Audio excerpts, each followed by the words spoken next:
Jouons ensemble. Elles ont 50, 60 et même 75 ans pour la doyenne. Toutes ont chaussé les crampons avec la même envie. Ce que j'aime, c'est l'esprit d'équipe. Et voilà, cette ambiance où on rigole. L'aventure, d'être avec d'autres personnes, le bien-être. Il n'y a pas d'âge pour faire du foot. Profiter d'un moment de convivialité, mais aussi rattraper le temps perdu. Quand j'étais jeune, j'ai pas eu cette chance, donc voilà, maintenant j'ai cette chance de pouvoir pratiquer. Voilà, parce qu'à l'époque, le foot féminin, c'était pas du tout développé.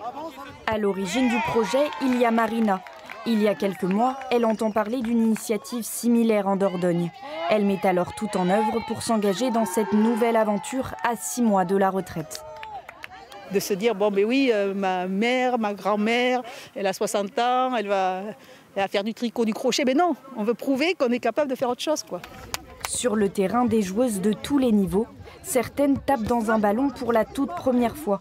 Pas de quoi réfréner le coach du club, optimiste sur leur progression. À l'arrivée, ça va être un ballon décalé sur un côté pour un centre devant le but pour essayer de marquer un but. D'accord ? Ce qui est bien, c'est qu'elles sont toutes motivées, elles courent toutes. Donc derrière, il y a une base de travail et derrière, on va continuer à greffer dessus. Les mamies foot ont de beaux jours devant elles, avec comme horizon la Coupe du Monde des grands-mères au Kenya en 2027, à laquelle elles comptent bien participer.